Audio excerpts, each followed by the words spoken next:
Measurement of surface finish. अब हम क्या करेंगे मेजरमेंट ऑफ सरफेस फिनिश। ये हमारा क्या है, हम इसका मेजरमेंट के बारे में पढ़ेंगे सरफेस फिनिश। यानी कोई भी मशीन जो हमारी मशीन है, कोई हमारा मशीन लगा है, कंपनी में बैठा है, तो मशीन की चेक पॉइंट हमारी जो है उसका नीचे चेक पॉइंट है, इसको मेजरमेंट किस तरह करते हैं, इसका सरफेस फिनिश किस तरह होता है, इसके बारे में हम क्या करेंगे जानेंगे। ना मशीन में किस तरह से वेरिएशन जो हमारे फोर्स जब की वजह से या मशीन के वाइब्रेशन की वजह से फोर्स डेवलप होते हैं ना, तो ऐसी मशीन जो है बैलेंस में रहेगा कि नहीं रहेगा, उसमें हमारे कई तरह के पॉइंट हैं। जैसे हम कह सकते हैं कि मशीन के जो नीचे का जो पार्ट हो कितना फिनिश है, कितना रफनेस है उसमें, तो रफनेस और फिनिश किस तरह की जाती है। रफनेस और फिनिश जो हमारी है वह जगह के अकॉर्डिंग या मशीन के जो फोर्स हैं जो मशीन के द्वारा निकल रहे हैं, तो उसकी अकॉर्डिंग हम मशीन को क्या करते हैं बनाते हैं। अब देखो कैसे होता है वो, उसमें हमारा होता है कि मशीन में जो हमारे मेटल है उसको भी चेक किया जाता है कि जो हमारे मेटल है वो कैसे हैं, उसमें ऐसा तो नहीं है कि टफनेस ज़्यादा है, मशीन में टफनेस ज़्यादा है, उसमें मैल्बिलिटी क्या है, इस तरह की चीज़ें हमें क्लोजिंग रेजिस्टेंस भी हम चेक करते हैं कि क्लोजिंग रेजिस्टेंस क्या है उसका, उसके बाद हम ब्रेकिंग पॉइंट वगैरह भी चेक करते हैं, नमी चेक करते हैं,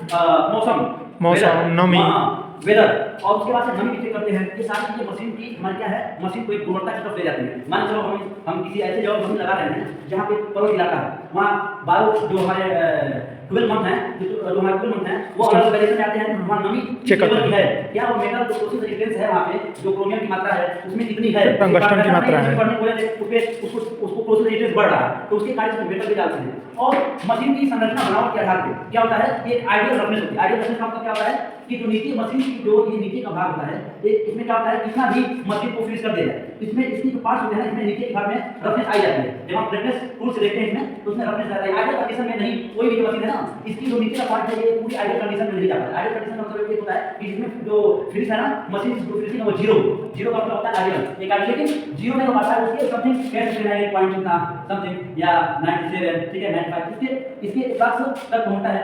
तो इसमें अब क्या होता है, वह आइडियल कंडीशन में भी मशीन पहुंचने के लिए हमारी उसमें भी कई तरह की चेक होती हैं। वो मशीन की जो आइडियल कंडीशन में जाने के लिए भी मशीन के 3-4 श्रेणियां हैं। पहला क्या है, प्रथम श्रेणी को कहते हैं, फर्स्ट ऑर्डर कहते हैं, प्रथम श्रेणी, द्वितीय श्रेणी, द्वितीय, तृतीय, चतुर्थ ऑर्डर, सेकंड ऑर्डर, ना थर्ड ऑर्डर, तीसरा क्या होता है, third order, third order, fourth order, fourth order, ठीक है। Yes sir. फोर्थ ऑर्डर ये हमारे जो क्या है क्या मशीन होती है, first order, second order, third order और फोर्थ ऑर्डर। ऑर्डर। अब देखो सेकंड ऑर्डर में, फर्स्ट ऑर्डर में कौन सी मशीन आती है, फर्स्ट ऑर्डर में तुम्हारी कौन सी मशीन आती है।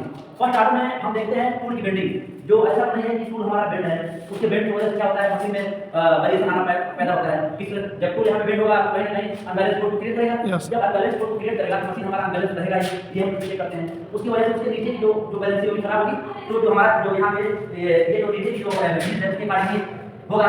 उसके बाद से सेकंड होता है वहाँ का मतलब जगह का मतलब पर्वत इलाका है तो वहाँ की जगह कैसी है, उसके बारे में क्या करते हैं वेरिएशन देते हैं, ठीक है। वो भी वेरिएशन बहुत ज़्यादा रफनेस यहाँ से उसका वेरिएशन होता है थोड़ा उससे ज़्यादा होता है, इसलिए कि जब वहाँ पे जाएगा ना तो वहाँ पे मान लो पर्वत इलाका है तो वहाँ पे हम क्या करते हैं स्टोर वगैरह जाते होंगे तो वो फोर्स क्या करते हैं ना, एग्जाम भी कर सकते हैं, वो फोर्स ज़्यादा फोर्स को बर्दाश्त करते हैं, इसकी वजह से इस तरह की उसमें थोड़ा ज़्यादा जल जाता है, ठीक है। उसको क्या करते हैं। तीसरा थर्ड होता है हमारा इंडिकेटर, मतलब जहाँ पे मशीन लग रही है या वहाँ पे मतलब वहाँ मशीन चलाने वाले कैसे हैं उनके ऊपर डिपेंड करता है। ऐसा नहीं है कि मशीन चलाने वाले बहुत अनएजुकेटेड है, उसको पता होना चाहिए मशीन के बारे में। मशीन में इससे ज़्यादा ही जो होती है रफनेस दी जाती है, ताकि वह जो भी करते हैं यहाँ पे मशीन में ज़्यादा हमारे कहने का मतलब मशीन को ये कह सकते हैं कि एडवांटेज होने का जो एडवांटेज जो वेरिएशन है वो होने की कम चांस रहता है। और जो तुम्हारा चौथा है फोर्थ क्या है बताओ, कौन बताएगा फोर्थ क्या होता है, बोलो। फोर्थ मटेरियल के बारे में अच्छा से बना है कि नहीं, इसको जांच करेंगे। उसमें क्या है कि टफनेस है कि नहीं है, ये मान लीजिए जो कंपनी की जो पैरामीटर जो होता है, कंपनी जो भी मशीन बनाती है या मशीन बनता है उसका एक पैरामीटर होता है, ठीक है। ये एक पैरामीटर होता है, उस पैरामीटर के अकॉर्डिंग होती है ना, अकॉर्डिंग ना एक वर्किंग ऑफ उसकी कार्य क्या करती है, जो हमारी मशीन है ना वो मशीन कार्य करती है, मतलब उसके पैरामीटर के ऐसा नहीं क्रोमियम ज्यादा हो गया, टंगस्टन ज्यादा हो गया या मोलिब्डेनम ज्यादा हो गया, ठीक है। इस तरह की या कॉपर ज्यादा हो गया, ये तो पैरामीटर होता है कि कितना परसेंटेज क्रोमियम होना चाहिए, ठीक है, ताकि उसी रेजिस्टेंस बनी रहे। हां कॉपर कितना होना चाहिए जिसमें वैल्यूटी बनी रहे ना, और भी चीजें एल्युमिनियम, ये सारी चीजें हैं वो मशीन की जो कि रफनेस या क्वालिटी क्या करते हैं बढ़ाती है। इसमें क्या होता है हम देखते हैं कि भाई ये मेटल कैसा हो, ये चार प्रकार के हमारे हैं, ठीक है ना। अब इसके बाद हम लोग कल से क्लास चलेगी, ठीक है, बातें चलेगी, ठीक है।